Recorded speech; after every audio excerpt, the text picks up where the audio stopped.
Smart People, ketemu lagi dengan gua Prima WW, masih di Primapedia, tempatnya sang pembelajar. Setiap pekerja dituntut untuk menghasilkan suatu hasil pekerjaan yang maksimal.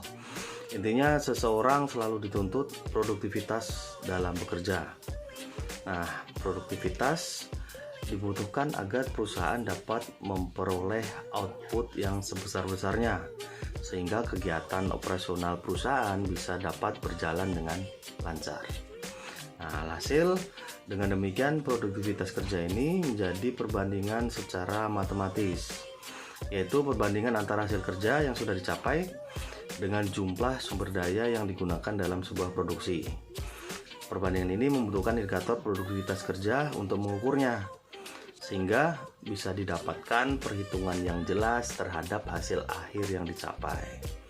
Nah, di sini saya mengutip dari fintech.id terkait produktivitas kerja seseorang karyawan atau pekerja dapat dinilai dari beberapa indikator, yaitu kuantitas kerja, kualitas kerja, dan ketepatan waktu dalam bekerja. Kuantitas kerja merupakan jumlah pekerjaan yang dihasilkan oleh seorang pekerja, dan itu menjadi indikator pertama yang dinilai perusahaan. Kemudian indikator yang kedua, kualitas kerja. Kualitas kerja merupakan kemampuan terbaik seorang karyawan atau pekerja dalam menyelesaikan tugasnya secara teknis. Itulah yang dikatakan kualitas. Nah, semakin bagus kualitas kerja seseorang, maka produktivitasnya juga akan semakin bagus. Nah, selanjutnya indikator yang terakhir adalah ketepatan waktu. Nah, seorang pekerja harus bisa memaksimalkan waktu pekerjaan sehingga mendapatkan output yang lebih baik. Seorang pekerja yang mempunyai produktivitas kerja yang tinggi, maka akan dapat meraih kesempatan untuk menaikkan jenjang karir menjadi lebih tinggi. Untuk itu, para pekerja perlu mengetahui bagaimana cara meningkatkan produktivitas kerja dengan optimal. Yuk kita simak ulasan sebagai berikut. Yang pertama, membersihkan area tempat kerjamu. Sebelum memulai pekerjaan, kita bisa membersihkan area tempat kerja kita. Nah, mulai dari meja kerja, arsip-arsip pekerjaan, dan lain sebagainya. Susunlah arsip-arsip pekerjaan di tempat yang sudah dipisahkan sesuai per kategori, agar saat kita mencarinya, kita tidak akan kebingungan. Gunakan juga pengharum ruangan di area tempat kerja agar saat kita bekerja pikiran menjadi rileks. Nah, selain itu, kita juga bisa menaruh beberapa bingkai foto bertuliskan kalimat motivasi atau juga foto orang-orang yang kita sayangi seperti pasangan dan keluarga. Foto-foto tersebut bisa menjadi pemacu motivasi dalam bekerja.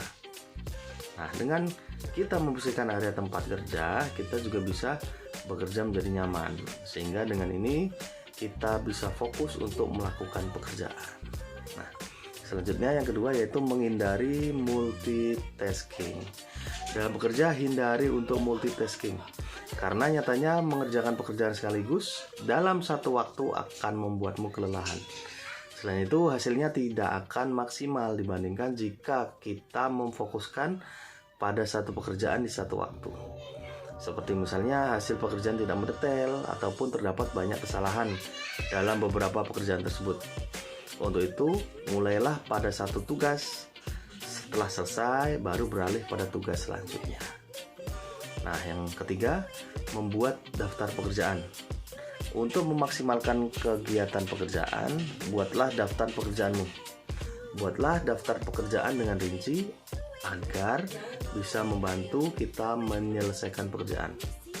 Dalam daftar pekerjaan, buatlah langkah-langkah perencanaan strategis untuk mencapai suatu tujuan dalam pekerjaan, lengkap dengan perkiraan waktu, lead time, metode pengerjaan, dan juga target yang akan didapat. Nah, sehingga dengan demikian kita bisa menentukan target yang akan kita dapat dari hasil pekerjaan ya secara maksimal. Target ini juga menjadi salah satu kunci agar kita terpacu untuk produktivitas dalam bekerja. Poin selanjutnya yang keempat, mulai dengan target yang kecil. Para pekerja tentunya ingin selalu meningkatkan produktivitas kerja. Mereka berpikir bahwa dengan menetapkan target proyek yang besar, maka akan menghasilkan pencapaian yang besar, sehingga harapannya mereka cepat mendapatkan hal-hal yang diinginkan.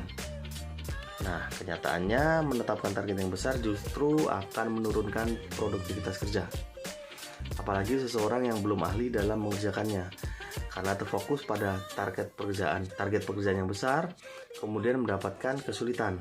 Pada akhirnya pekerjaan tersebut tidak bisa diselesaikan dengan baik. Nah, untuk itu mulailah menerapkan target project secara bertahap ya. Kemudian selesaikan target dengan baik sambil berlatih menambah kemampuan ya untuk menyelesaikan target project yang lebih besar. Jadi ada tahapannya. Yang kelima, perhatikan juga istirahat.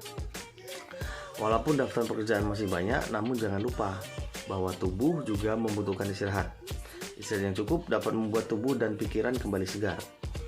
Nah, dengan beristirahat kita bisa menstimulasi otak agar bisa berkonsentrasi secara maksimal terhadap pekerjaan.